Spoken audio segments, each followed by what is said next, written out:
right, guys, I am back for more illuminating information. These things pop into my head at random, so this is going to be kind of a potpourri of various videos compiled into one. The word science, for example, it kind of triggered me into going, let me see what the etymology of this is. Let me see what sci is. So sci is usually associated with sci-fi or science fiction. And fiction, as we know, it's more like for entertainment. So here we go with ence, the last part of the word PSY-ENCE. Here you are, ence. In 1788, act of deterring, that which deters. See, deterrent, ence. In a Cold War context in 1955, the strategy of demonstrating the will to inflict punitive damage in hopes of convincing the enemy to refrain from an action. Out of it naturally grew the concept of assured destruction. So I had to show you guys this. I just can't believe what I'm finding with some of these words. I encourage everybody to go and look at etymology because it'll blow your mind. You'll be like, what? Okay, so they filled an entire page for science because they want to convince people that this is fact, like this is what they should be knowing that's this word means. Okay, so when you break it down again, sci is a reference to science fiction, and then the ence is more attuned to a destructive force, a deterrent, something that deters. But when you go into this, it says mid-14th century, state of fact or knowing. And what is known, it's knowledge. It's acquired by study, information, assurance of knowledge, certitude, certainty, from Old French, science, knowledge, learning, application. So they're trying to just keep drilling this in your mind. It's knowledge, knowledge, knowledge, learning. It's all this stuff, gnosis, you know. But let's go down here to what it truly means, because this is what they're trying to instill in people. That's why they put it first.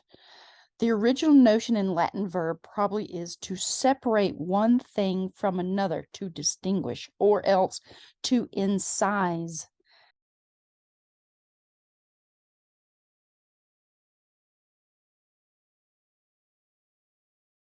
That means to separate. Or this is related to cinder, which is to cut or divide. Now, cinder also means to burn.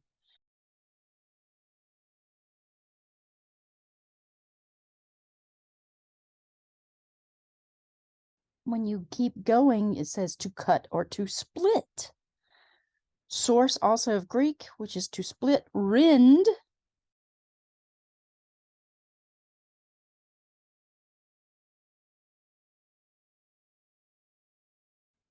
Or cleave. Then Gothic skaden, Old English saden, or skaden, to divide or separate. So it would seem like knowledge would be to compile, right? Like you're compiling information, but this is actually separate. So is it being used to separate or split the mind, divide the mind?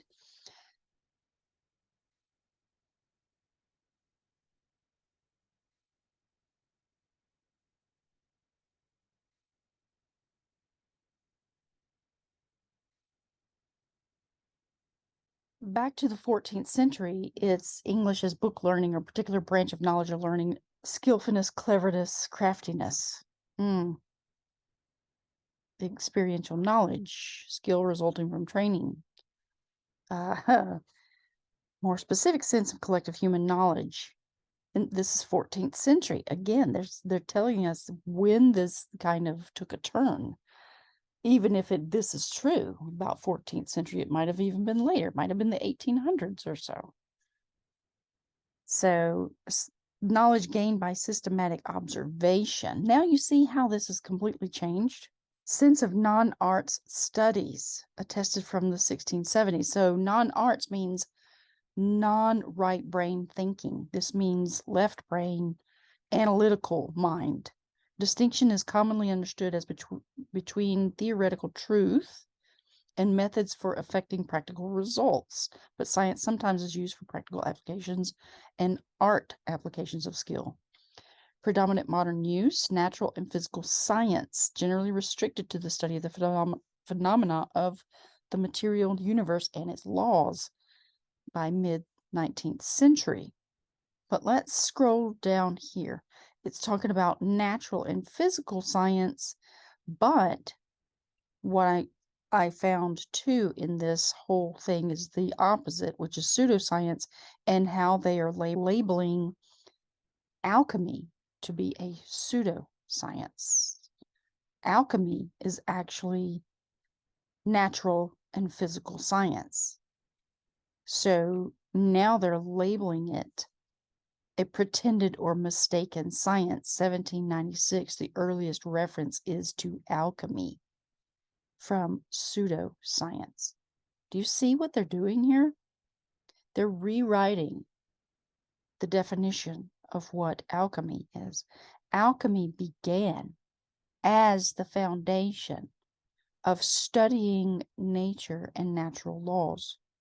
But now they're labeling alchemy so that people won't look into alchemy. They're labeling it as a pseudoscience. Isn't this fascinating? I had to further read this part.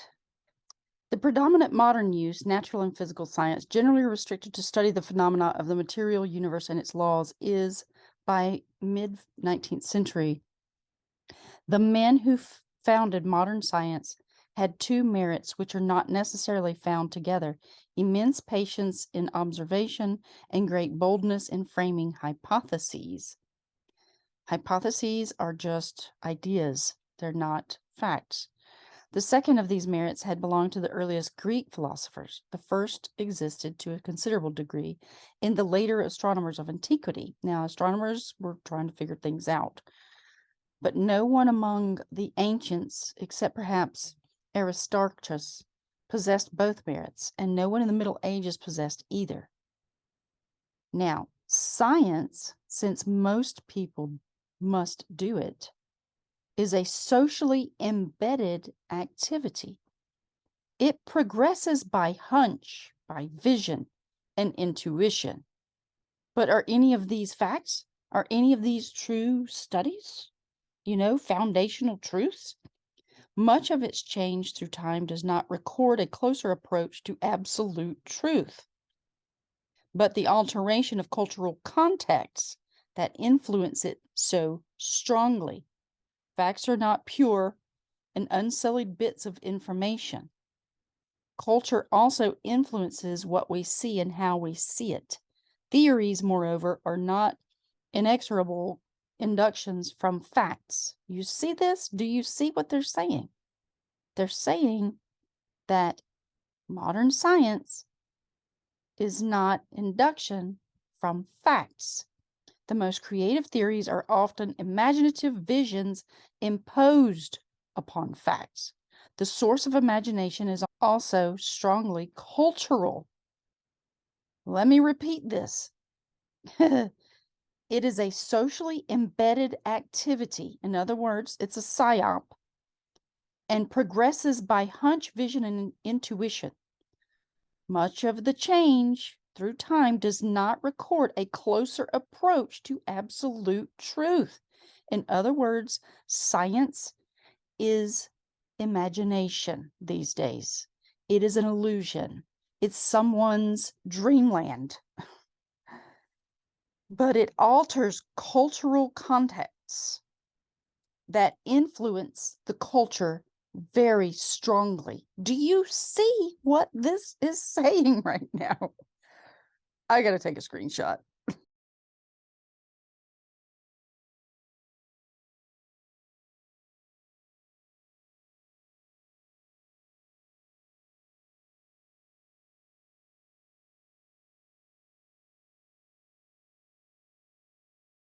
So PSY-ENCE is a deterrent from knowing the truth. This is why I've been telling people, look, we got to get back to basics. We got to get back to alchemy. We need to know exactly what our world entails and how it works. Because everything out here that has stemmed from like one word from another word, from another word, from another word, we can just pull it all back in by beginning with the foundational information again, by going and saying, okay, let's break this word up. What is this meaning? And then stemming out from there, go to the root and then branch out and illuminate your mind. Watch what happens the deeper you go into your research. And I mean to the roots of everything. This is where I go because I want to know the foundations of our reality, not the surface level information. Because what I'm dealing with out here in the world is insanity. Like, you just see people walking around as zombies. And once you've gone this deep, you're like, oh my God, please wake up. Please, please, please, people get more curious and start researching some of this stuff, because we are about to have disclosure about the beings that reside beneath the ground. This is coming. This is coming. This is coming. I've been across a few different videos just in the past week alone talking about the different entities beneath the ground. Now, one of those videos is the webinar that they have on Journey to Truth. I encourage everybody to go and look at this if you're curious enough. It's the webinar, DUMS, the Agartha Network, Hollow Earth. This one's very, very good because they compile a lot of information that has been procured from around the world and from different areas, you know, people that are whistleblowers, or even books that have been written about the Smoky God, and even Admiral Byrd's case, you know, talking about the Hollow Earth. All of these things, these have been narratives that are just seeds that have been planted that are now coming to fruit. And as we know, we've been hearing about the reptiles, we've been hearing about the dogmen, or what they call werewolves. There's a lot of this that is part of our world. And I keep stating that our world is Yggdrasil. If we just stop and look at Yggdrasil and then look at how it compares to everything in our reality, that's where we can go, oh my gosh, this is the foundations. And then you can look at Lord of the Rings, the movie and the book series, and see that that is all everything that we're dealing with here. And, you know, some of this may seem fantastical, but the problem is people have been too fearful to speak about their experiences. But now people are starting to get a little bit more brave, and they're stepping out to the spotlight. They're getting their soapbox and they're standing up and doing things. I know because it's happened in my own life. I'm standing on my own soapbox going, hey, look, you guys need to look at some of this stuff. And I don't need recognition for it. I just need people to become more aware of what this world is, because there's something coming upon the earth right now that is trying to take us down, and complete and total enslavement of our minds, our bodies, our souls. This is what we're in when we're talking about spiritual warfare. We're talking about this thing, this dark thing that we can't seem to put a finger on. We can't really define it. It is not the Rothschilds, Rockefellers, all this stuff. They are just components of it. They are like the puppets, that there's a puppet master at play that we have not yet identified. But going into the Lord of the Rings has helped me actually see what we're talking about here, because it overlaps with Yggdrasil. It overlaps with the Bible. It overlaps with so many things if you just look into the entire narrative that is wrapped around Lord of the Rings. So another video that I wanted to kind of talk about was this notion of this guy who had spotted a giant in Oregon. So we'll just listen to this briefly. I don't think it's too long, and just kind of get a little feel for this, because we need to spread this far and wide. And people who are in Oregon, let's go find them. They're inside the mountains, they're inside the ground. All of these beings are all around us, and they've been hiding from us. Maybe there's been some sort of mental lock, mental block, something that has prevented us from actually encountering them on a regular basis, but they're among us. Now, I don't say go and attack these beings. I say, let's just find out who they are. Let's try to communicate. I'm sure that they're communicating with other humans beneath the ground, but we have to be cautious, because the military is out in full force trying to patrol this narrative. And there was another guy who had seen a giant on the mountainside. I don't know if that was, fake. I don't know if this guy was fake, but, there's strange activity that is happening around these individuals who are seeing and witnessing things, because then they get kind of shut down or they disappear for a little while. There's something that happens to them, and then their videos get removed. So, let's just keep the narrative going. We need to spread it far and wide, share it with as many people as possible. We got to get this information out so people will not be blindsided by what is coming, which is the truth. By 2027, we are supposed to know the truth about a lot of this stuff. And you can see that individual people that are doing their own independent reporting, they are the ones who are actually putting the narrative out while the mainstream is trying to cover it up. So we're being ruled by the serpent right now, is what I'm starting to get a sense of. And the serpent is about to be exposed. And that's the one thing they don't want to happen. So here we go. Months after the tragic case of Andrew Dawson, another TikToker has posted a video claiming to see a giant open a massive door in the side of a mountain. TikToker RBD Cell's video quickly went viral and is starting to gain traction across the entire internet. And just as many had predicted in the comments on the original post, it started to gain some unwanted attention as well. I promise you, you're going to want to stick around for this one. But before we start, y'all already know the drill. What did this man see? That thing was open. It opened completely up, and then it closed back up. And there's a little slot in it right up there. You can see that little slot where it looked like somebody was staring out of. Dude, giants are freaking real. I don't care what anybody says. So that was the first video where this guy is kind of just putting it out there. And he had a video where he went with his wife. They went back up to that spot and they videoed the location. And you can find this location on Google Earth. It's already been talked about on this video here that I'm about to play. But the guy went up there. They just wanted to see what they could find. They didn't see the giant, but looking for evidence is what they were doing. And something happened to him afterwards. So let's listen to this one. All right, y'all. This is an update pertaining to what happened to our boy, RCB Cell, and his sighting of what he believed was a giant in Oregon.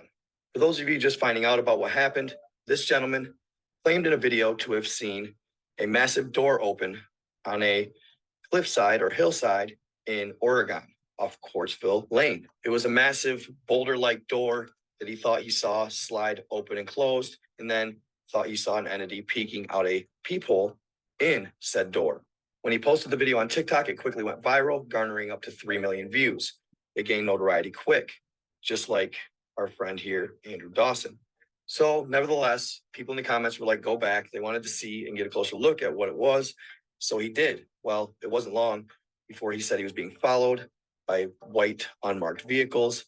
And it wasn't just in that instance. They started following him everywhere he went. And this is the end of the very last video he posted. Up in the air. That's the one where he went with his wife. A lot of weird things were happening around him when he would go up to this structure. And it cuts out right there. After this, nobody heard or hair of him for a couple of days until recently he started posting again. But if you notice something, he deleted every video that had anything to do with the giant, almost as if he was told he better do it or else. And he did the right thing and got rid of him. To me, this adds validity to his claim. If he was chasing clout, why would he delete the videos? The only way he would delete them is if he was told that he had to.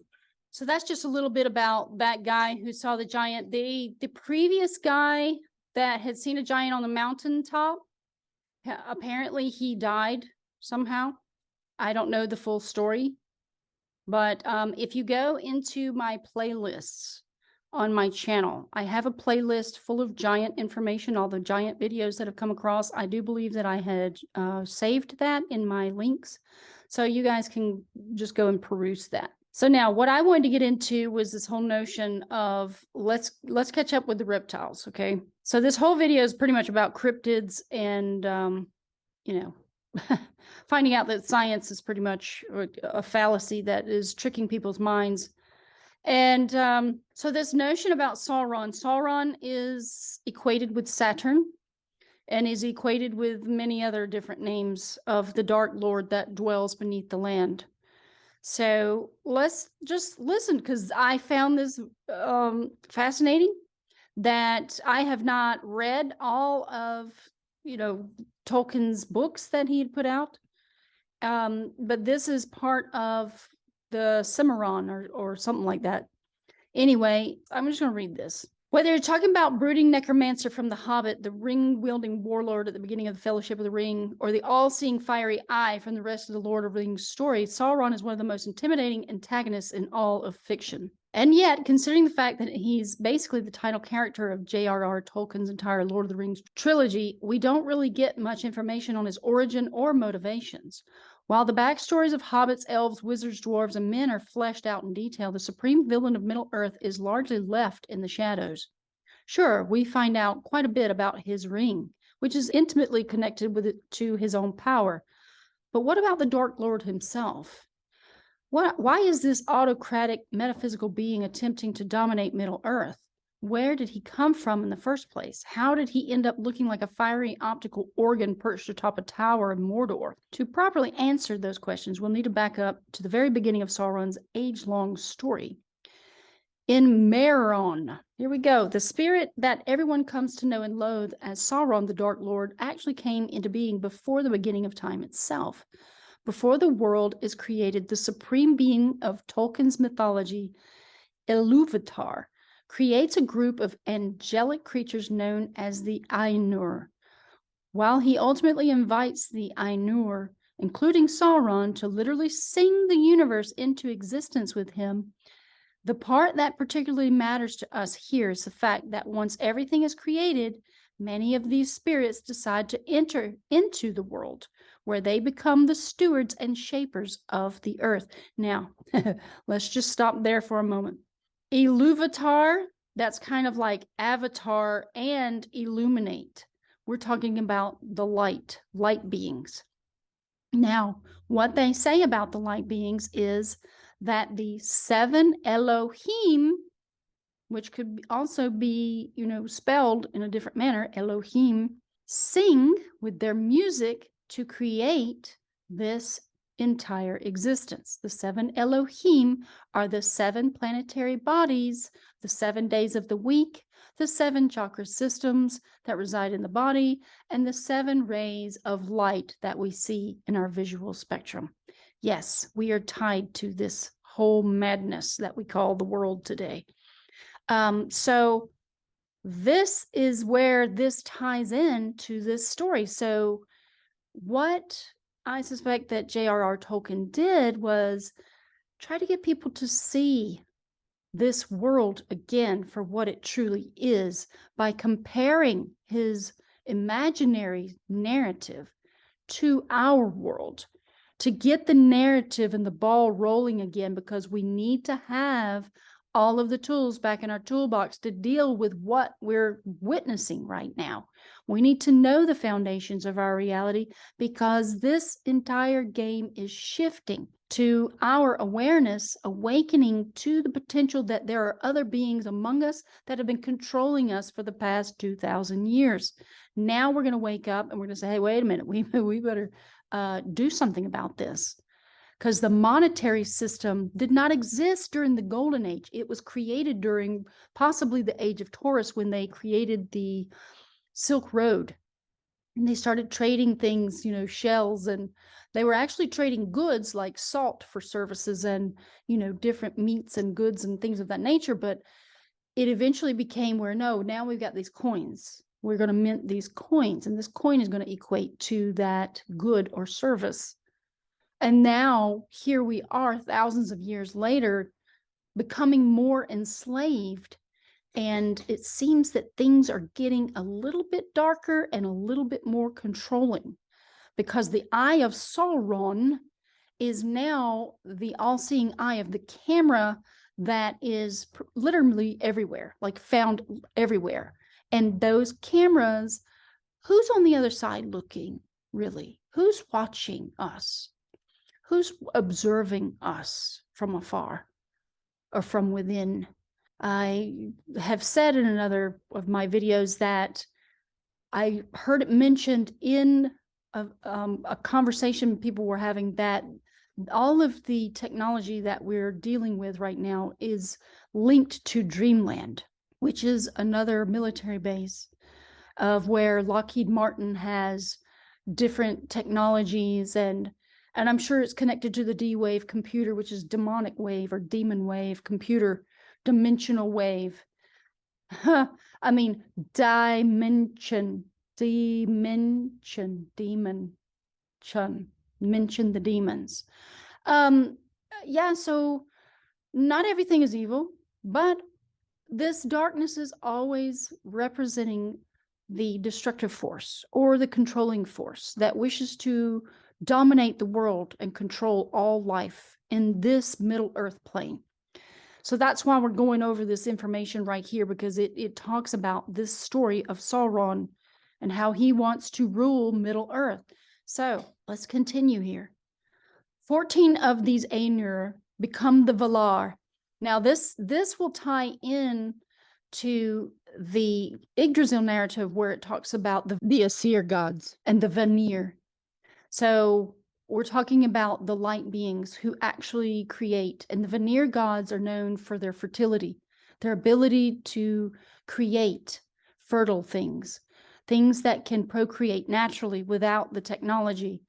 And so this would be light beings in a different kind of aspect, I guess.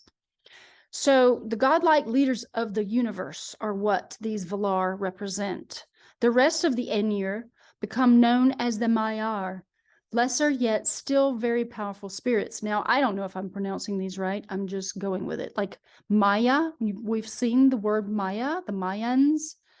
Yeah, Gandalf is a Maiar, as is Saruman, the other white wizard that became evil and dark. Radagast is the one who had the animals. He was speaking with the animals, and he was seemed kind of like a Lulu. And then there's Sauron. In the early days, Sauron is called Mehron. He is a good, powerful spirit that follows the master craftsman of the Valar, Aule, and he establishes a reputation as a lover of order. He helps to plan out the establishing world with the greatest efficiency and does everything he can to eliminate confusion as he goes along. That's right. In the beginning, Sauron is opposed to chaos. Chaos is just disorder. So now he changes. So while Sauron starts out with an agenda to organize and coordinate the new world for the betterment of the creatures that live within it, over time he becomes obsessed with the plans and actions of organizing in and of themselves, regardless of who they impact. This obsession is likely what first attracts him to Morgoth, the first and greatest Dark Lord. Morgoth is the primary antagonist for the bulk of Tolkien's epic, the Silmarillion. From the very beginning, he does his best to pervert creation and subvert its rulers. In the early days, likely during the events known as the First War, Morgoth goes to war with the Valar and seduces many Maiar, including Sauron, to join his nefarious purposes. Once turned, it doesn't take long before Sauron rises up the demonic ranks. He becomes known as Gorthar, the Cruel, and serves as Morgoth's second in command. While Sauron starts off good and then goes south, it's important to point out that when he does break bad, it's the real deal. In the Silmarillion, Tolkien takes care to point out that once turned, Sauron was only less evil than his master in that for long he served another and not himself.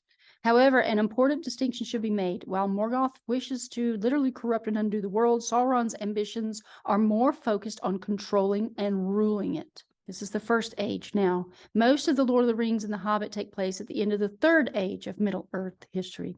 However, Sauron is quite busy during the 2 ages that precede it. After all of the early creation and the world-building stuff wraps up, the First Age kicks off, and it includes a series of epic wars between the elves and Morgoth. Throughout these wars, Sauron has his hands full as the chief lieutenant of his Dark Master.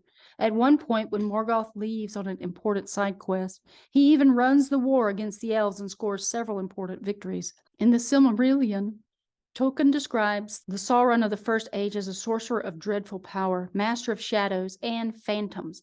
This would equate to the giants in Niflheimer. Niflheimer is a world that is cold, It's the world of cold spirits and mist. And mist can also be shadows, you know? Phantoms are spirits. So that's where that equation can be.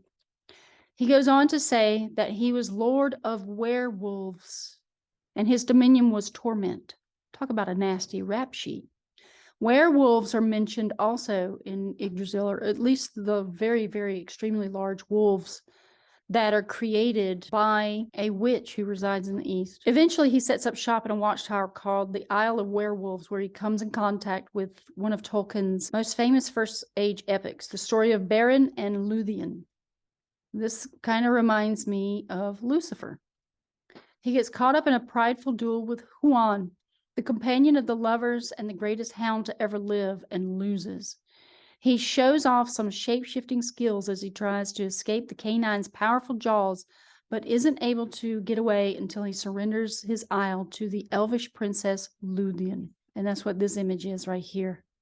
These elves have this vicious dog, or at least as vicious to Sauron.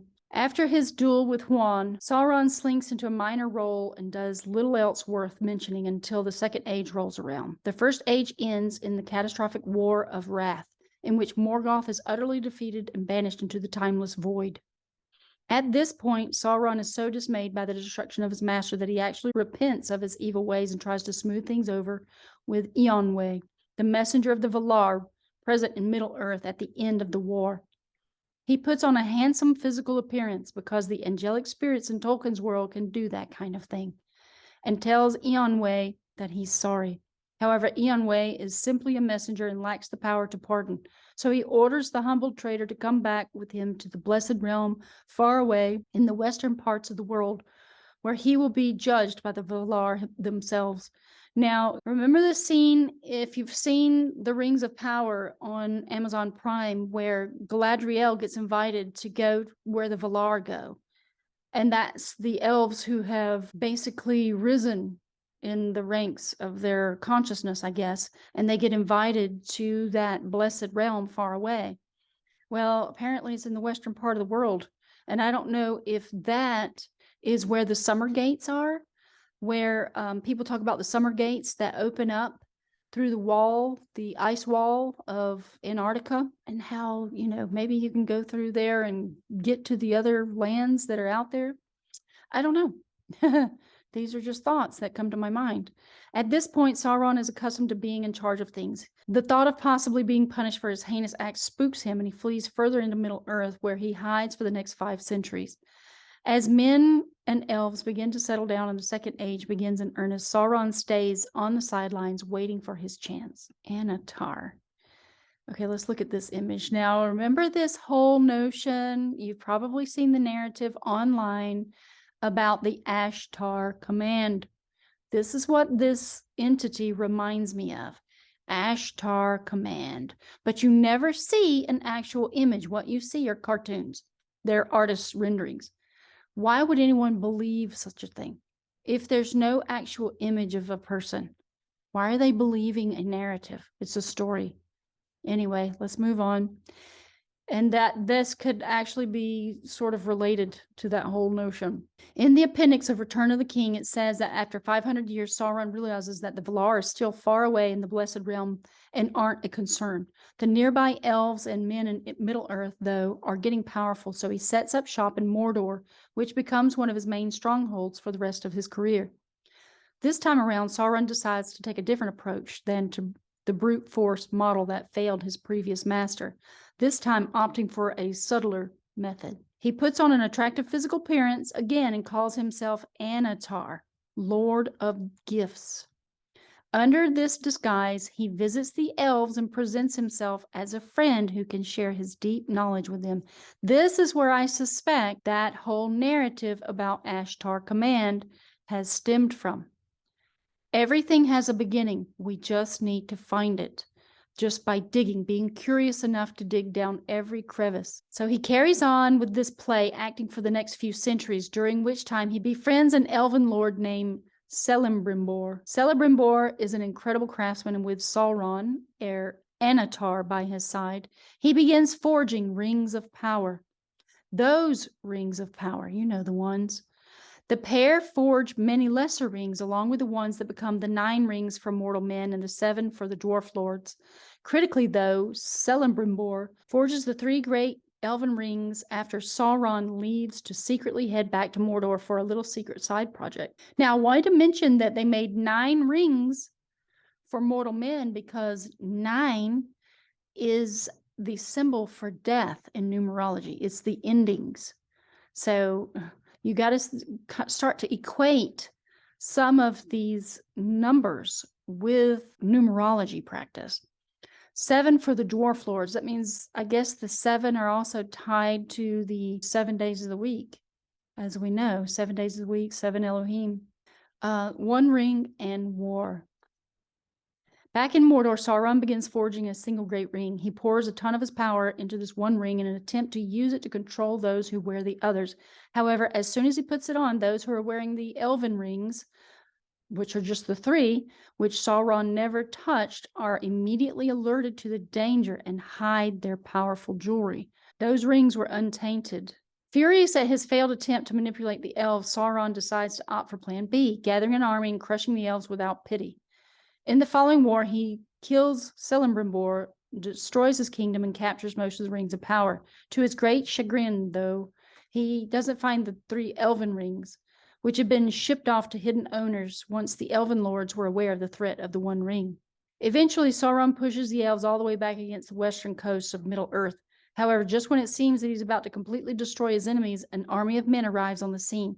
They're known as the Númenóreans, and they live on an island west of Middle-earth. In fact, these Númenóreans are descended from the same Beren and Luthien that Sauron tangled with during the First Age. They join forces with the elves and bring his invasion to a grinding halt. The Dark Lord. While the arrival of the Númenóreans saves the elven kingdoms of Middle-earth from ruin, it doesn't change the fact that at this point, that is, a little over halfway through the Second Age, Sauron is the top dog on the continent of Middle-earth. His armies have conquered practically everything in sight. He has nearly all of the rings, including the 1 ring, and his home base of Mordor is secure. The centuries that follow are known as the Black Years. While Sauron's trajectory is ridiculously long, this has to be one of his highest points. He distributes the rings of power, creating the Nazgul, which is the Black Riders from the Lord of the Rings, you know, the ones that are like spirits. And he continues to conquer the kingdoms of men that lie off the east and south of the Middle-earth map we're all used to. Sauron eventually gets a little carried away by his success and decides to award himself the lofty title King of Men. The moniker makes sense on the surface. After all, he's viewed as a living god and master by nearly every one of the kingdoms of men by now, barring one terribly important exception, the Númenóreans.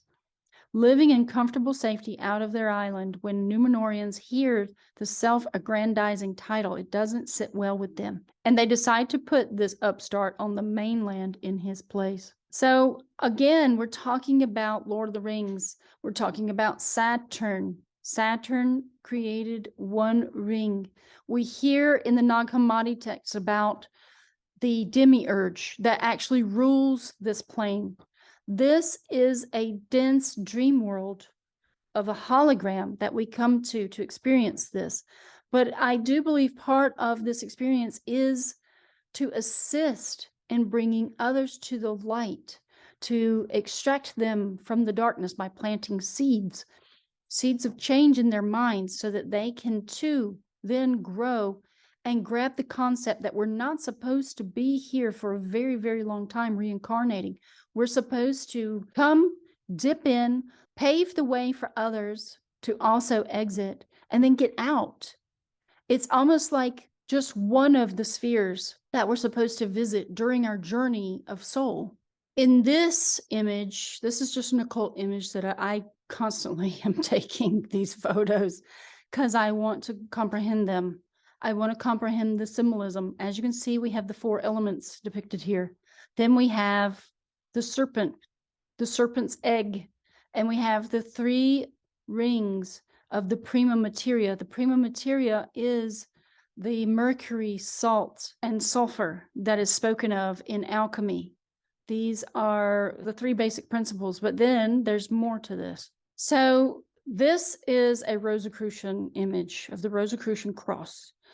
This is why alchemy is so important. This is why astrotheology is so important. This is our world in a nutshell. This is also, you can find this information in Yggdrasil.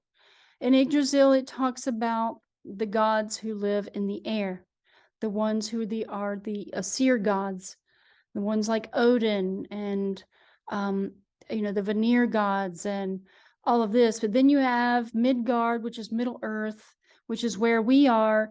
And then you have the underworld. This is more dense, it's more heavy, it's more dark. We can't see it, it's hidden. This is the shadow government, the darkness, the yin principle. This is the yang principle. And then in the middle is where we are. So we have duality here. So this is also similar to the three primes. So when you have Mercury would be the mind, then with the salt, you would have the body, the physical body, and then you would have the sulfur, which is the death cycle that we go through. These are the three materials. You're always going to find holy trinities in literally every aspect of our world. The one that the Vatican and the Catholic Church were teaching, where it's man, Son, and Holy Spirit, is completely false and is a lie. You cannot make matter without mother, the female aspect. You can't have two males that equal a baby. They don't make a baby. And so that doesn't work. In all of this existence where nature thrives, you have a male, you have a female, and then you have the Holy Spirit, or the third, that can create. When the two come together, they create life. That's what the light can do. And since we have light inside of us, we can also create life. But these beings that are from the underworld cannot create life. They actually use humans and other entities and other beings to do their work for them. They cannot mate and make life. They don't have the light inside of them. So what they do is they create things in labs. They use genetics, splice them together. They use technology, put that out on the earth, sell it to us as a benefit, in order to manipulate and control us. That's what this whole narrative is about Sauron. And this is why I go over these things. I'm like, look, I just got to show this to people, let them have their moment of discovery so that we can all try to hurry up and grasp what is going on, who is actually behind the scenes trying to manipulate us, who is controlling this plane through money, because that's where all of it is. This is the trap that we fall into. You can look around and go, well, I'll always be in a money trap because of everything breaks. The material world is meant to diminish. It's meant to be destroyed. But if you grab the spiritual aspects as the most value, then you can put your feet of your soul on the path to salvation, for the salvation of your soul, to comprehend that, hey, look, I continue after this existence, which means, what am I contributing to my soul path and soul purpose? What am I doing to reach greater heights? How can I become more light, enlightened? That's what light is. It's enlightenment through your mind, through the body, through the spirit, through knowing, through gnosis, through knowledge, through thought, thoth. We've got to enlighten ourselves on all of these other hidden aspects in order to say, wait a minute, I want to go to the light. Or you can choose the darkness if you want. If you want to stay here in the material world and you love it here and you want to relish in all of this material plane and all it has to offer, you can become all one with this darkness, the yin principle of our existence. As for me and my friends, I know we're headed for the light. We want enlightenment. We want a better world. We want to enlighten others. We're always trying to plant seeds in the minds of others, saying, hey, look at this. I'm testing this out, just like what I did with the traffic tickets. Don't pay traffic tickets. I don't pay them anymore. I go and I take the time to fight them and do the proper method. It's that simple. We all have to step in our own power, though. Nobody can do this stuff for you.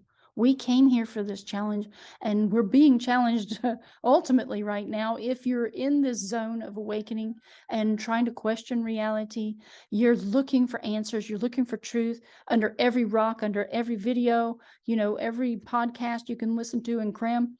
That's where we're going. And I'm trying to give people a little bit of a shortcut.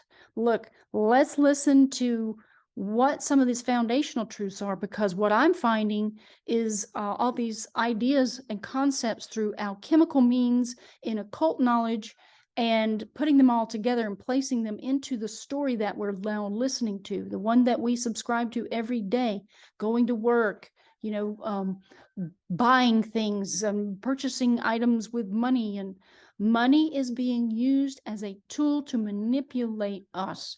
And now that we're gaining awareness into the truth behind it all, it's shifting. The entire game is shifting. I don't know if you've noticed that the banking hours have changed. I'm now thinking, oh my gosh, now they want us to actually do everything online. They want to put us more into a possible control scheme of manipulating us through this technology, when the natural world is the one truth that's still waiting for us to grasp it. And they're also amplifying the amount of different buildings and manufacturing places where they're selling goods and stuff. They're flattening the trees, putting up more corporations, corpse orations. These are the dead entities. They are from the underworld. They represent darkness. They don't represent light. Light is life. They sound the same, as similar sounds. The sound frequency of words is the most important thing we can grab a hold of. That's why PSY-ENCE. Go and look at what ENCE means. I mean, don't believe me. Just please go do your own research. This is what I do daily. My mind is constantly putting two and two together and going, oh my God, look at that. You need to talk about that. Okay, I woke up today. I need to talk about Sauron, because Sauron is Sion. Sion is Zion. All these things that are connected. And believe me, I found more evidence of that too. So I want to go ahead and complete this story about Sauron, so that we can, get more information into our minds about what they're going to be revealing very soon in the near future. Because this whole reptilian narrative isn't getting smaller, it's getting bigger, and it's growing. And I have to say that on this job that I'm on, guess what, guys? It's Disney. And oh my goodness, did I meet a Saurion person? All right. And I do suspect that they are of that bloodline, because you can just feel their energy. It's very dark. It's without emotion as well, without empathy. And yeah, well, I'm not going to mention who it is or anything, but I'm just putting that out there. Just going to say that and leave that right there. See, this is another aspect of that cosmology that I just showed you. This Asgard, Alfheim is just above that. And then we have Midgard and Nidavellir, and then Hell. So this realm exists at the very, very, very bottom of our world. We are up on the top, the mid-plane, and then, it goes up into different aspects with the rainbow bridge that connects us all to Midgard. Now, down in Hell, I guess they don't have much of the rainbow. They have a lot of shadow, so they are absorbing the light. That's what black is. It's a black color that absorbs the light. That's why we wear black in the wintertime, so that we can warm up, so that the light shines on us, it absorbs it and warms us up while we wear the black all around us. The light is representative of white and of purity, because it represents all colors. Now, Alfheim, I have to put this out there that I do suspect that I've already been there once upon a time, or at least I saw myself in third person saying goodbye to my other half. And I felt like I came down here to help. So as weird as that sounds, I've been told that yes, you can do that you can actually leave like some aspect of yourself behind in another realm and traverse into some of these other realms. And just waking up to that is amazing. I mean, there's weird stuff with this, y'all. I explained some of this in my one of my videos about Yggdrasil, I think. I talked about, how I saw myself with purple eyes. And I was like, what in the world is this? So I began questioning purple eyes. So I went and started digging, because I'm that person who wants to know things. And I found that Elizabeth Taylor had purple eyes. and that it's one of the rarest eye colors in this existence. There's also red eyes, which you've seen red-eyed rabbits before. That's one of the rarest eye colors as well, and I suspect that that comes from hell. Just to put that out there, and not that rabbits are mean or cruel or evil, but these are all the different races that we want to talk about. They're here. They are extra-terrans. Terra is this tree that connects us to all things. And since we have the light in us, we can actually ascend, up into higher realms and then come back down and use that same energy that we left with. That energy will then compound into the next energy that we imbibe based on the celestial heavens, which is the zodiac. And you come in to play a different character role to also come back and assist in some way. Or maybe there's something that your soul needs to grasp. But mostly what we're here for is different things. I came to awaken myself and to help others awaken to their true identity and to know themselves fully. So with that being said, let's move on to our story. Okay, well, he's humbled but not broken because he's been up against the Numenorians. The Numenorians are going to put him in his place. Not long after Sauron calls himself the King of Men, a massive army of Numenorians shows up on the shores of Middle-earth, led by their proud king, Ar-Pharazôn. This almost sounds Arabic, guys. Just putting that out there. This army is so imposing that Sauron's own servants abandon him. Left alone, the Dark Lord decides to make a bold move. Rather than flee into hiding once again, he surrenders to his enemies, who take him back to their island nation. At this point, Sauron can still maintain an attractive outer physical form when he wants to, and he still looks pretty good, even as he arrives in Numenor in chains. It doesn't take long before the conniving Maiar weasels his way up from prisoner to bona fide counselor of the king himself. From that position, he corrupts the local inhabitants and introduces them to the worship of Morgoth and human sacrifices. Yes, they said it. Human sacrifices. Again, the Mayans were performing human sacrifices. Remember this? Mayans, Maiar. Yep. I do believe that we can overlap this with a lot of events that have happened in the past. So eventually he convinces the king that if he attacks the Valar in the Forbidden Blessed Realm to the west, they can somehow gain immortality. While the plan is fairly short-sighted, the men recklessly sail off with visions of never-ending life. At this point, Iluvatar himself sinks both the rebellious fleet of ships and the recalcitrant island under the waves of the ocean. Sauron is caught in the catastrophe and loses his physical body, fleeing back to Middle-earth as an incorporeal spirit. See this? Incorporeal. Incorporated. Corporation, corpse oration, dead spirit. He doesn't have a physical body, and neither do they. So what I truly suspect is what's happening is that this guy can manipulate the minds of men by using or calling forth spirits or some sort of ability to put these people in a trance. I mean, because how else do you get into the minds and convince them to start sacrificing people and stuff? You can't just go up to somebody and say, hey, if you go kill this person, you can live forever. I mean, most people will be like, what? What are you talking about? I mean, some little thing, dark thing in the corner of their mind might go, hey, well, that's a good idea. What, you mean I can live forever? That's what these people have been told.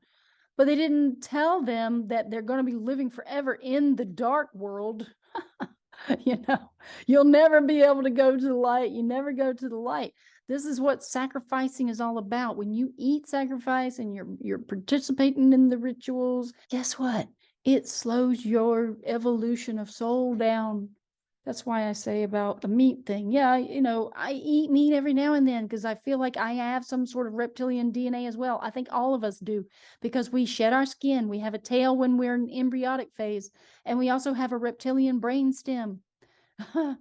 All of these things, we're part reptilian, guys, and I believe that we were actually made to be the slaves from these different beings, from the genetics of things. And boy, we're going to find out as soon as we really get the truth about DNA and what resides inside of us, because I think they've been holding back too much. Okay, so his last alliance, here we go. Back in Middle Earth, Sauron, weakened by his activities and the forging of the One Ring, is finally forced to put on a less attractive form, donning an imposing, brutish physique. He begins to gather his servants back to his command. Not long after this, a group of Númenóreans that survived the Atlantis-like destruction of their home arrives on the shores of Middle Earth and begins setting up two joint kingdoms, Gondor and Arnor. By now, Sauron absolutely hates these guys, so he begins harassing them as soon as possible. The Númenórean exiles respond by forming the last alliance of elves and men. I don't know what happened to, the elves and men. I'll have to look into that phase of it. Like, why did elves and men start battling each other? This epic confederation, which gets some screen time in the opening sequence of the Fellowship of the Ring, attacks Mordor and eventually defeats Sauron. The armies of the Alliance are led by several imposing warriors, including Elrond and Isildur, who ultimately cuts the One Ring from Sauron's hand and takes it for himself.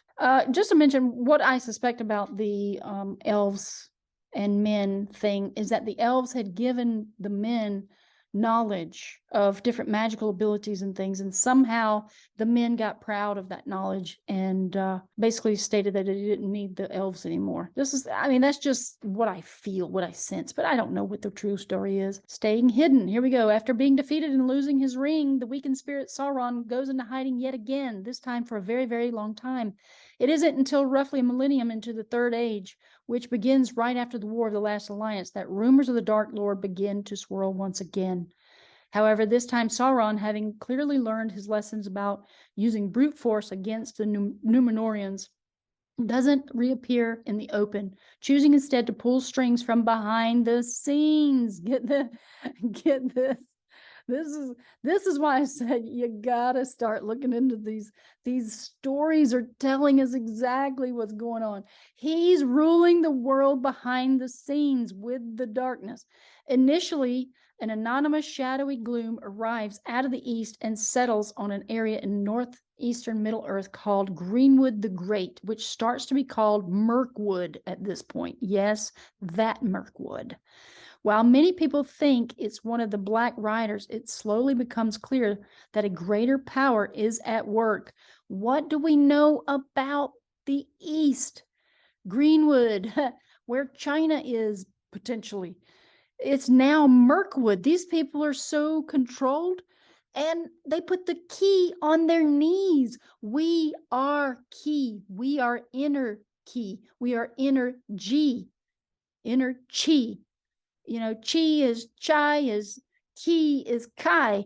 And here we are. We're the energy of life force. And they've put it on their knees over in Ki knees, China. Okay. Over the centuries that follow, the free peoples of the world begin to notice that a single mind and purpose seems to be orchestrating the various activities of their enemies. Doesn't that sound familiar? Like, what is this dark force that keeps moving through the minds of men? It dons a cloak. It dons a different flag of a different nation, and then it becomes a different terrorist extremist group that then goes and does all these attacks. It's the same force. I don't know why people can't see through this. We need to stop pointing fingers and saying it's the Jesuits, it's the Khazarians, it's the Jews, it's the Mongols, it's the Arabs, it's the... No. It's one dark force, and it moves through the minds of men. That's what this does. And it moves through their hearts. Their hearts have become blackened with greed and lust for power, lust for physical items or flesh. That's what we're talking about. It's not a physical force necessarily, but it becomes physical through the minds of men, through their hearts and actions. Yeah. Previously disjointed or scattered opponents suddenly unify and make concerted attacks against the kingdoms of the Númenórean exiles in particular, wearing Gondor down and leaving Arnor in ruins. The necromancer. A necromancer is someone who raises those from the dead. Guess what? We've all been deemed dead by the all-capital name that we imbibe on our paperwork, on our driver's license, on our birth certificate, and also on our bills that we pay. credit cards and whatever, your utilities, everything. People pay taxes. They have an all caps name. This is because you've been labeled as a corporate entity or corporeal or dead, corpse oration, a dead legal fiction. This is what I'm learning. Like all of these ends are being sewn together right now. And more knowledge needs to be attained so that we can set ourselves back in the land of the living, not lost at sea, the holy sea, or the all-seeing eye of Sauron. There's an all-seeing eye of goodness, which is the sun. But we need to know that we have free will to choose light or dark. Necromancer, the one who summons that from the dead. That's why you get a summons when you go to court. They summon you from the dead to appear before them. They're using black magic, sorcery, and using spelling to spellcast your mind into darkness. 1,000 years before Lord of the Rings takes place, Gandalf the wizard heads to Sauron's fortress in Mirkwood called Dol Guldur, and Sauron flees before he's discovered. He spends the next 4 centuries in the east before he finally returns to Dol Guldur, even stronger. Not long afterward, a hobbit-like creature named Sméagol kills his friend and steals a magic ring he found before he vanishes into the Misty Mountains, unbeknownst to its master. Yeah, Sméagol used to be a hobbit, and he became, corrupted. At this point, Sauron becomes known as the Necromancer, the same ghostly presence that fans met in the Hobbit trilogy. The next few centuries creep by as Sauron continues to gather his strength and begins searching for the ring. Eventually, the White Council, including Gandalf, Elrond, Galadriel, and Saruman, gets wise to his identity and attacks Guldur, driving him out of Mirkwood. However, by this point, Sauron is ready to leave anyway, and he takes the opportunity to finally relocate back to Mordor, where the Black Riders have been preparing things for his return. A decade later, he finally comes out of hiding and openly declares his return. It's also around this time that, due to his inability to take an attractive form anymore, he begins styling himself as an evil, lidless eye of fire. Why the pyramid? Because pyramid means fire. Why an eyeball? Because it's the all-seeing eye. Yeah, there's probably more occult reasons for that, but this is what it entails. And the pyramid is not quite complete on the dollar bills, but it's about to be complete because this artificial intelligence and all of this AI technology that we're embracing is tied to Mordor, basically. And that Mordor lies beneath the ground with Sauron at the helm. Let's just call it that, as we're using these character names and character places. And this is the thing that we need to grasp about it. But as long as we're aware and we don't let it pull us down too deep, which is where it's going currently, then we do have free will to choose not to play the game. We don't have to have digital currency. We can turn our backs on it, but you have to pretty much turn your back on the material world and all things that are ruled by a corpse oration. Hopefully, we will see more of the answers pop up as we're seeing the natural world come back inside of people wanting to grow their own food and also share their foods with other people. That's through those little farmers markets that pop up on Saturdays, the little pop-up markets and different things. People are starting to embrace each other because they see the problems. With Bill Gates and his farming community that he's created out in Montana, he's bought up a lot of farmland out there. He's growing synthetic crops. He's spraying them with poisons and probably putting artificial intelligence inside of them. This is for those parts of humanity that wish to be cyborgs, basically. The cybernetic / walking dead human. I mean, these people are going to be half dead and half alive. But they haven't realized that yet. That's why I'm trying to get this information out for other people to grasp this concept and start chewing on it and digesting it in their thoughts so that they can then reach out to other people they know. There's a lot of people who are awake and aware, but we need more. We are losing a large section of the population to ignorance, and that ignorance equates to darkness. The darkness is taking over their minds. It's taking hold of their concepts of reality. And I think we are going to lose a lot of people. And there's going to be a last stand of, people who are still embracing the natural world as their dominion. So, hurrah for that, at least. I mean, I know where I stand. I'm ready to throw all this stuff out. As usual, I always say that, but there's a reason for everything. It hasn't happened, so it's probably not going to happen that way. And no, this is never spreading fear. This is spreading awareness. Let's look at this deeper. Let's look at the concepts of it. I did get a comment on one of my videos that, I'm always giving credit to the darkness. No, I'm not giving credit to them. I'm trying to get people to wake up to the concept and notion that it exists beneath the ground. It is below us. Let me repeat that. It is below us. It is beneath us. In other words, it's beneath us to choose darkness because we have the ability to go, I'm lifting myself up into the world, into the sky. I'm the light, which is what I do. I give love every day to my water. I give love every day. I sing my sentences. I do so many things that I do not share on my channel. I mean, I am embracing and imbibing my life in an elven context, pretty much, where I don't care what people think.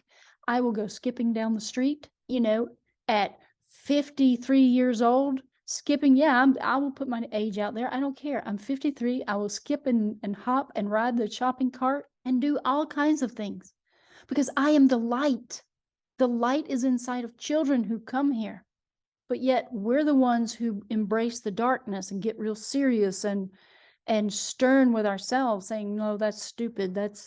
No. That's the judgment of darkness that you're placing on yourself or others. And it's time to stop doing that and saying, hey, look, I am just as ridiculous as I want to be. I can be as silly as I want to be. And I can sing my sentences and make up poems and rhymes with my words that makes myself laugh. Even though if nobody else finds it funny, that's their problem. But I'm not displaying that all the time on my channel. Maybe I should. But at the same time, I'm more interested when I'm communicating in this platform to just get this information out, to use it as a tool to say, hey, let's look at this together because that's what I'm doing. I'm finding all these things, these connecting points, and I want to share it as much as possible. And I know I'm getting off and segueing away from, the story here, but I have to kind of interject my thoughts from time to time because they relate to what we're breaching upon on these topics. So back to the story. Half a century after Sauron returns to Mordor, Bilbo Baggins has his 111th birthday party and bequeaths the ring to his nephew Frodo. At this point, Sauron redoubles his hunt for the ring while he continues making plans to subdue his enemies by force, ring or not. The War of the Ring that follows looks like it's all going his way at first. Eventually, though, Aragorn pops up on the scene to Sauron's dismay. After all, he's a powerful Númenórean monarch in exile and a direct descendant of Beren and Lúthien. Along with the returned king, Gandalf the Wizard steps into a major leadership role and begins managing the collaborative efforts of the free peoples of Middle-earth. He orchestrates their collective resistance to Sauron, all in a bid to buy time for Frodo and Sam to reach the cracks of doom and destroy the ring, which they do, catching Sauron by surprise and utterly defeating him. Here we go, Sauron's final defeat, at least for that epoch, okay? Sauron is still beneath the earth and is not dead. Remember, he's just a corporeal spirit. So he can just leave any kind of physical form and just hang out because he's just a spirit. For Sauron, the destruction of the One Ring represents the final undoing of his material power. He had poured so much of his being into the shiny trinket that when it is destroyed, the Dark Lord is no longer able to maintain a corporeal presence, attractive, ugly, or otherwise. In The Return of the King, in moments after the ring is destroyed, it literally says, there rose a huge shape of shadow, impenetrable, lightning-crowned, filling all the sky, terrible but impotent. A great wind took it, and it was all blown away and passed, and then a hush fell. Get this now, lightning crowned, just like Saturn. Saturn is El, the god of lightning. He's a lightning spirit. He is also Lord of the darkness. Sauron doesn't literally die in a mortal sense, but his physical presence is undone, and his spiritual being is no longer able to disturb those living in Middle Earth. While he doesn't give a blow-by-blow description of Sauron's end, in the Silmarillion, Tolkien does condense Sauron's career into a single line, saying that in after years, Sauron rose like a shadow of Morgoth and a ghost of his malice, and walked behind him on the same ruinous path down into the void, indicating that Sauron likely ended up in the same timeless vacuum as his former master, or not. It's open-ended. So, and there may be another master that has risen up in Sauron's place. This is the whole thing. There's always a throne to be taken over by someone. So who is it now? Well, let's go look at some stuff. Because again, this word Sauron got me thinking about some things. Okay, so what I do is I break it all down. When I do my research, I end up making pages and pages in Word, or doing documentation of everything that I come across. This is just how I keep notes. And I'm just going to kind of go through this briefly, scrolling through down here with all the stuff that I found associated with Saturn. And of course, it's related to the Black Sun. But here, I just came up with some ideas and concept of Sauron and how we've heard about Saurians, the reptilian race that is described by the military. They call them Saurians, or like dinosaur. Well, I got into some of the etymology. Sour, for example. Let's just begin there.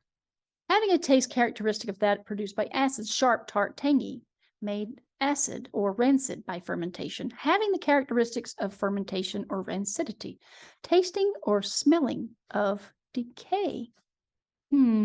That was interesting. Then we go Sauron's entire backstory. This is where I came up with that looper definition of the story and everything. And Sauron, his name, I just wanted to add that into this. So then we go into yourdictionary.com and Sauron definition. Noun, an evil, tyrannical, or wildly disliked person. The Wiktionary advertisement origin of Sauron from the Dark Lord Sauron in the works of J.R.R. Tolkien, whose name Tolkien created in his constructed language Quenya from Saura, foul or putrid. Thought that was interesting as well. Moving on. Sauron, fictional character from J.R.R. Tolkien's Legendarium. Sauron is the title character and the primary antagonist. Through the forging of the One Ring of J.R.R. Tolkien's The Lord of the Rings, where he rules the land of Mordor and has the ambition of ruling the whole of Middle-earth. In the same work, he is identified as the necromancer of Tolkien's earlier novel, The Hobbit.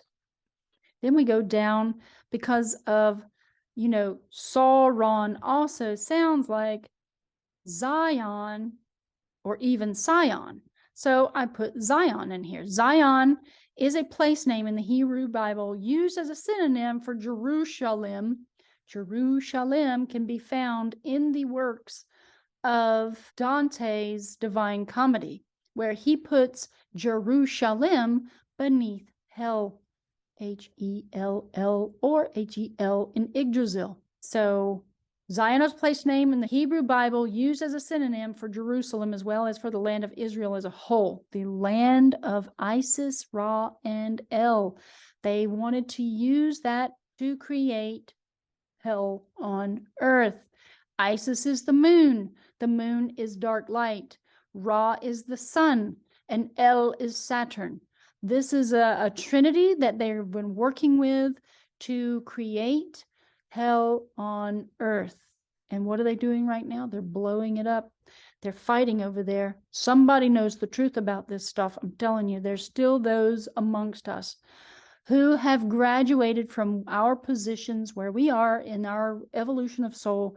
They graduated long before us, whether they're the Asir, the Vanir, or whoever they are here somewhere in this existence.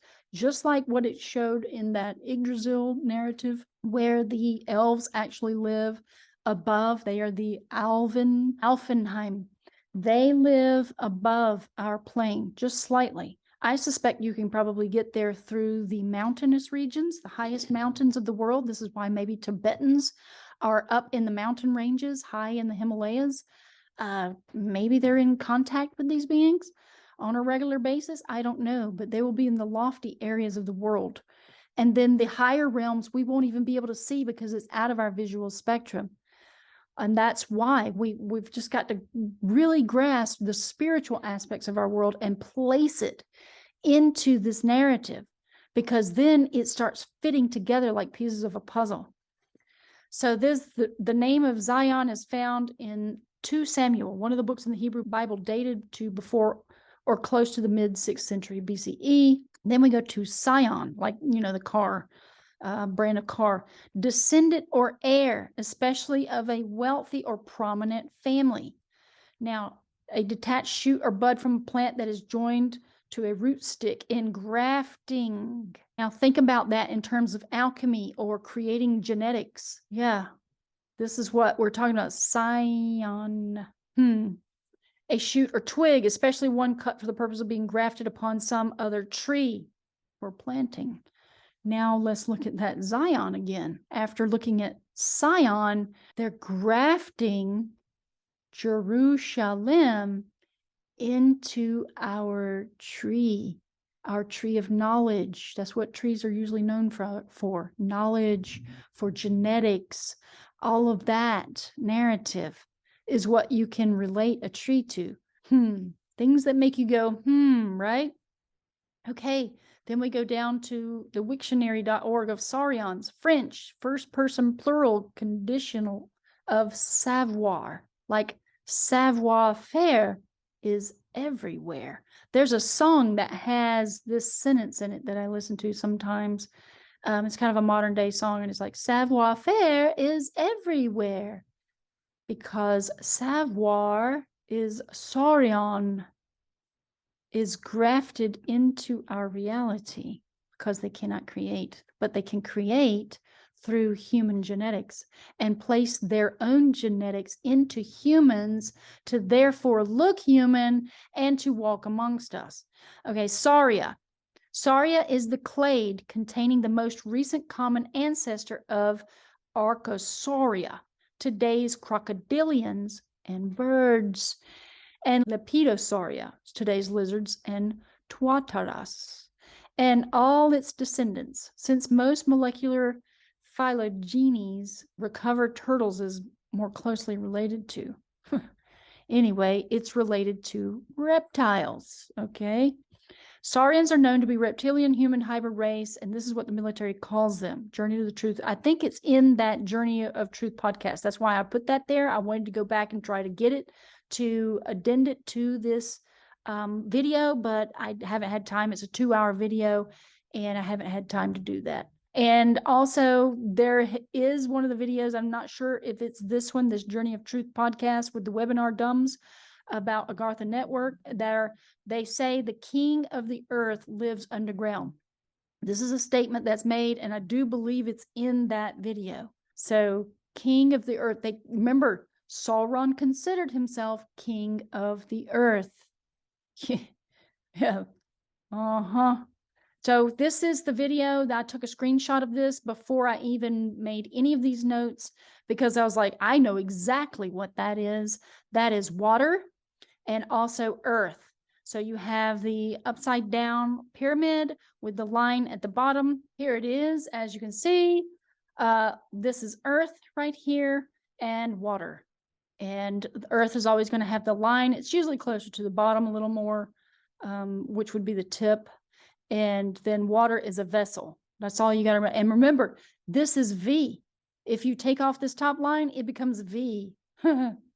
For V, the series V, where they are underground. Yes, that kind of hit me. For vampire, all these different things, it becomes the V. Again, getting back to alchemy will bring us back into the foundations of reality and open up our eyes to so many things, connecting many dots, if you're ever interested. So back to this image. There is a line going down the center, which makes it look like a snake eye or reptilian eye, because if you look at a viper, they have that eyelid that's kind of flat across the top. And then, of course, the eye that is, it's not necessarily rectangular, but that aspect of the eye with the iris being a line in the middle makes that effect. So then this would imply that they are beneath the ground. Again, I've been saying this for months, actually a few years now. I've been suspecting it, but I've been saying it more, that now this is starting to firm up in my mind. The secret society, secret government base in the Southwest is no doubt the very same Dulce facility which we have been exposing throughout this work. Secret societies, if not secret agencies, have their own symbols or emblems. The symbol for the Dulce base that is worn by many of the workers there consists of an upside down or inverted triangle or pyramid with the upside down T superimposed over it, as shown in the graphic file at the beginning of this series of files. That's why I put this in here. Okay, and I just put down on the bottom inverted pyramid triangles, alchemy symbol for water, as well as the top of the inverted T inside the pyramid triangle makes the alchemy symbol for earth. The line in the center resembles that of a serpent or snake, a reptiloid. Now let's look. Devil, doer of evil. That's what this D can actually imply, or it can imply demon. Doer of evil, aka evil, devil. Evil is live or live spelled backwards. Now, etymology and derived words. Here we go. Let's look at this, because I came across this thing. I'm actually going to go to the website. So I came across this information about Zahak.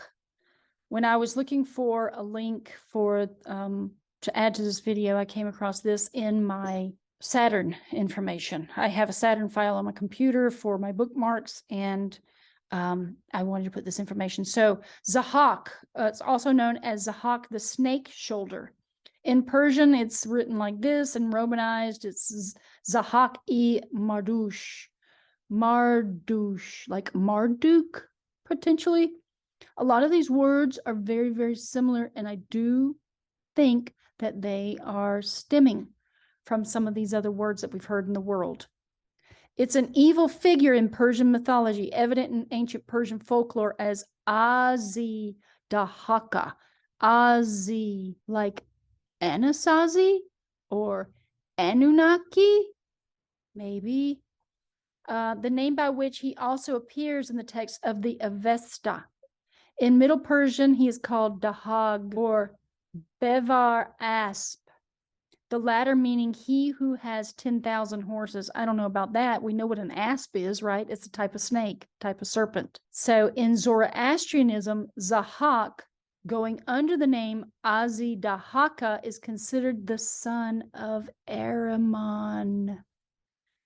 And in the Zoroastrian texts, and if you go into the Rosicrucian knowledge through Rudolf Steiner's lectures, he talks about Ahriman will incarnate during this epoch. I've been over this before in some of my videos, but apparently his son is coming as well. And he's the foe of Ahura Mazda.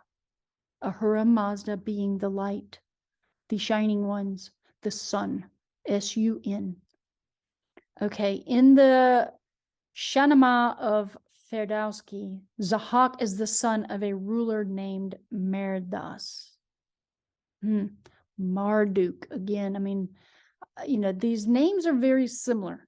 I'm not saying it's that specifically, but it's very similar. Azi is the Avestan word for serpent or dragon. It is cognate to the Vedic Sanskrit word ahi, snake, and without a sinister implication. The original meaning of Dahaka is uncertain. Dagon, the Dagon, maybe. A lot of these words are stemming from these root words. And it just changes over time because time changes, and then I think things get muddied. The waters get muddied, and the translations get muddied. And so the words change because we do have the dark force that also goes around erasing all of the concepts at the time. And constantly, we're chasing this thing around the world and trying to clean up after it. Once it destroys things, we have to try to fix them. And that's what we keep doing. Okay, so among the meanings suggested are stinging, sources uncertain, burning, Sanskrit dahana, man or man-like. Khotanese is daha, huge or foreign. That could imply giant. And of course, man or man-like, if it's a serpent as well, means it's man-like and it's probably huge, which we've heard reptilians are like 9 feet tall. Some of them are maybe 7 feet tall, somewhere between. Yeah, this is just coming out, at least the Dracos.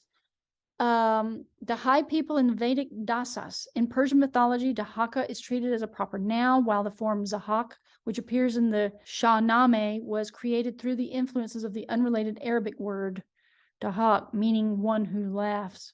The Avestan term Azi-Dahaka and the Middle Persian Az-Dahag are the source of the Middle Persian Manichaean demon of greed, Az. I want to say about this Ozdog, that sounds like it could be also related to Nidog, which is in Yggdrasil. Nidog is the serpent. It's a serpent that has 2 front legs, but it's more serpentine. It's more like an alligator snake or something, because it's got a long snoot. It's got 2 front legs, but it doesn't have any back legs. It's like the Chinese dragons that they show in all their parades and stuff. Okay, demon of greed. Old Armenian mythological figure, Azdak, modern Persian, Azdaha, Tajik Persian, Azdaha, Urdu, Ajdaha, as well as Kurdish, Izdaha, which usually mean dragon. Very fascinating. Dragoness, water snake, Balkanic and Slavic languages. Despite the negative aspect of Azi-Dahaka mythology, dragons have been used on some banners of war throughout history of Iranian peoples. Now you start to get a sense of this, right? I hope that I'm like linking some things for some people, because believe me, it starts truly making a bigger picture for myself. The Ajdarkid group of pterosaurs are named from a Persian word for dragon that ultimately comes from Ajdahaka. So I think this narrative just keeps going, and I believe that these dragon people are upon the earth. We've heard about the dragon families. These are ones that are in China and around the world, in Russia, other places. I believe that they are in cahoots on some level, but then on another level, they're also like, I'm not going to let you control me 100%. And so they'll start fighting, like what we're seeing Putin do. I don't think Putin's a good person. I think he also is some sort of descendant or some spokesperson for a dragon family. And I think they're just like, no, you're not going to put me under your rulership. I'm not going to do that. And that they're doing infighting. They're fighting amongst themselves. And while they're fighting, it's going to be revealed of who is who in this whole paradigm. Well, what I'll do is I'll leave some of these links in the description box for you guys to go and do your own research here. I think these things are fascinating, and I think the truth is indeed deep inside some of this information. And if we can just keep digging and keep connecting all of these different narratives, I believe we're going to weave that tapestry together and we're going to see the bigger picture. So with that being said, I appreciate you guys for watching my videos, and I will see you guys on the next one.